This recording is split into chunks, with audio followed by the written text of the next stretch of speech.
आपने अक्सर देखा होगा जब मार्केट में सामान बेचने वाले चुनिंदा होते हैं और खरीदने वाले ज्यादा होते हैं तो सौदागरों की सौदागरी मनमानी हो जाती है। यही हाल हो चुका था खाड़ी देशों का, जो खुद को तेल का सबसे बड़ा सौदागर मानते थे। अपने हिसाब से व्यापार करते थे, जब मन करता था तेल के दाम बढ़ा दिया करते थे। भारत को इस वजह से काफी दिक्कतों का सामना करना पड़ता था, क्योंकि भारत अपनी जरूरत का करीब 90% तेल इन खाड़ी देशों से ही खरीदता था। लेकिन प्रधानमंत्री मोदी ने एस जयशंकर के साथ मिलकर इन देशों को बता दिया कि भारत भी अपनी शर्तों पर काम करता है। आज भारत की खाड़ी देशों पर कम होती निर्भरता पर बात करेंगे।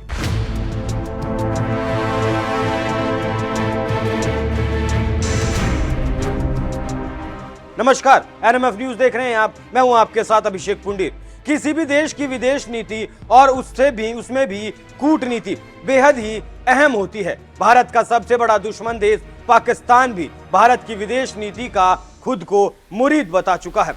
इसलिए विदेश नीति में कूटनीति सबसे अहम मानी जाती है। अपने फायदे के लिए वक्त और जरूरत के हिसाब से फैसले लेने की जरूरत होती है, और इसी जरूरत में भारत की एक बड़ी जरूरत है तेल। भारत अपनी जरूरत का 80% तेल खरीदता है और देने वाले देशों के संगठन को कहा जाता है ओपेक। इसमें शामिल देश सऊदी अरब, इराक, कुवैत जैसे ज्यादातर मुस्लिम देश हैं। इनमें कई देश दोस्त की हैसियत रखते हैं और कई भारत की तरफ आंखें तरेर कर देखते हैं। इनमें से कुवैत एक ऐसा ही देश है जो अक्सर भारत के विरोध में खड़ा दिखता है, भारत के दुश्मनों के साथ खड़ा दिखता है। एक वक्त ऐसा भी था जब भारत इन देशों से या कहें तेल बेचने वाले देशों के समूह से 90% तेल खरीदता था, लेकिन ये देश कीमतों को लेकर मनमानी करने लगे। भारत ने पिछले 1 साल में आक्रामक कूटनीति पर काम किया और ओपेक देखता रह गया। उसे समझ नहीं आया कि आखिर ये हुआ क्या। दरअसल 60 साल से इस ग्रुप का वैश्विक तेल पर दबदबा रहा है। एक वक्त पर ओपेक की तानाशाही इतनी बढ़ गई थी कि उसने कुछ देशों को तेल देने से ही इनकार कर दिया था। शिपमेंट रोके गए, तेल के उत्पादन में कटौती की गई तो दाम आसमान छूने लगे। ये खेल अक्सर देखने को मिलता था। तेल के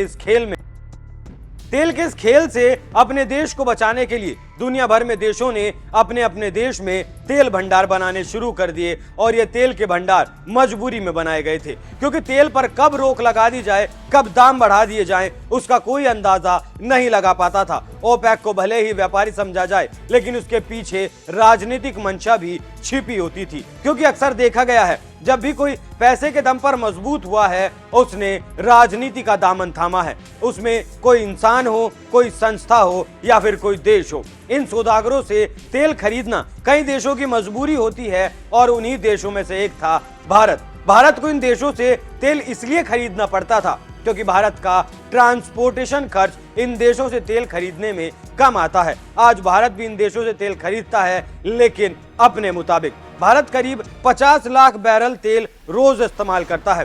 पिछले महीने ही ओपेक प्लस समूह ने अचानक तेल उत्पादन में रोज 16 लाख बैरल तेल की कटौती का ऐलान कर दिया था। भारत ओपेक का सदस्य नहीं है, तो ऐसे में इस फैसले का भारत पर असर होना लाजमी था, लेकिन मोदी सरकार ने धीरे धीरे इसका विकल्प ढूंढ लिया। ऐसी कटौतियों का फरमान कभी भी आ जाता था जब इस समूह को तेल के दामों में इजाफा करना होता था, तभी ये इस हथियार का इस्तेमाल करते हैं। जी हाँ, ओपेक का जब भी मन करता है वो उत्पादन पर रोक लगाकर दामों में इजाफा करने का काम करता था। हालांकि आज के दौर में स्वच्छ ऊर्जा की मांग के चलते सऊदी अरब की अगुवाई वाले इस ग्रुप की अहमियत तेजी से घट रही है। सबसे बड़ी बात तो ये है कि तेल के लिए समूह पर भारत की निर्भरता सबसे निचले स्तर पर पहुंच गई। मतलब जो निर्भरता सबसे ऊपर के स्तर पर हुआ करती थी, आज वो सबसे नीचे के स्तर पर पहुंच गई है। जी हाँ, 90% से घटाकर अप्रैल में भारत ने ओपेक से अपनी जरूरत का मात्र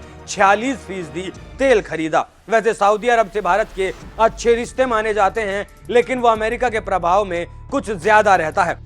जब से यूक्रेन संकट पैदा हुआ है, अमेरिका ने भारत को रूस के खिलाफ बोलने या कहिए खड़ा करने की कोशिश की, लेकिन मोदी सरकार अपने रुख पर अड़िग रही। प्रधानमंत्री नरेंद्र मोदी ने खुद कहा कि यह समय युद्ध का नहीं है, लेकिन कभी भी भारत ने अमेरिका की हाँ में हाँ नहीं मिलाई। उल्टे मोदी सरकार अपने भरोसेमंद सदाबहार दोस्त रूस से ज्यादा तेल खरीदने में लग गया।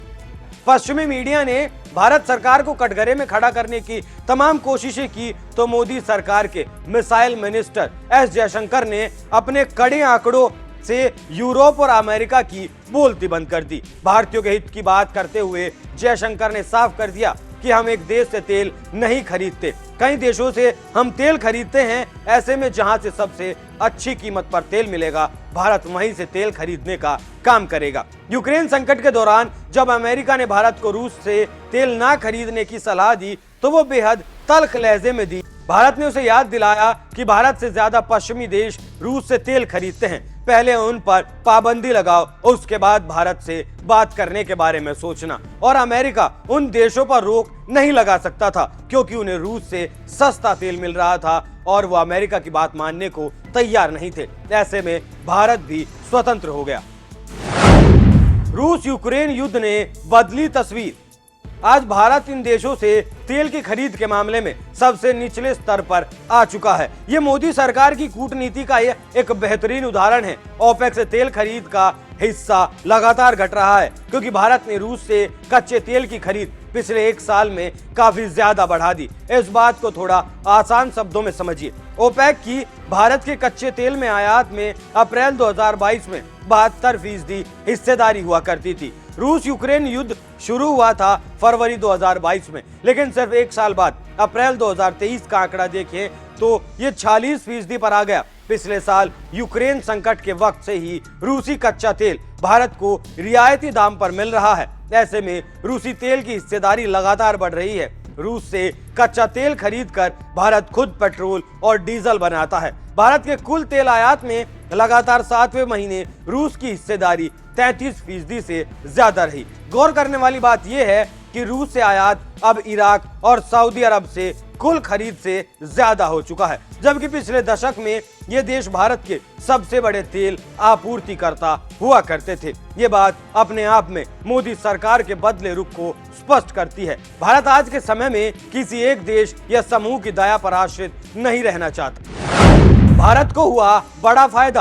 दिलचस्प बात यह है कि फरवरी 2022 में रूस यूक्रेन संघर्ष शुरू होने से पहले भारत की तेल खरीद में रूस का हिस्सा 1% से भी कम हुआ करता था, लेकिन एक साल के भीतर ही भारत के तेल आयात में रूस का हिस्सा बढ़कर 36% हो गया। भारत ने अप्रैल में कुल 46 लाख बैरल रोज कच्चे तेल का आयात किया। इसमें ओपेक का हिस्सा 21 लाख बैरल था, मतलब आधे से भी कम ये रह गया। जो पहले लगभग सारा सा हुआ करता था वो अब आधे से भी कम के स्तर पर पहुंच चुका है और लगातार घटता जा रहा है। कुल मिलाकर बात यह है कि रूस से तेल खरीदना पहले महंगा हुआ करता था, ढुलाई का खर्च ज्यादा आता था। ढुलाई का खर्च ज्यादा होने से भारतीय रिफाइनरी कंपनियां रूसी तेल कभी कभार खरीदती थी, लेकिन यूक्रेन संकट के बाद बदले हालातों में भारत और रूस के बीच करीबियां बढ़ी हैं। रूस ने रियायती रेट पर कच्चे तेल का ऑफर दिया जिससे भारत का फायदा हुआ है। अब भारत अपने हिसाब से अपने रेट पर तेल की खरीदारी कर रहा है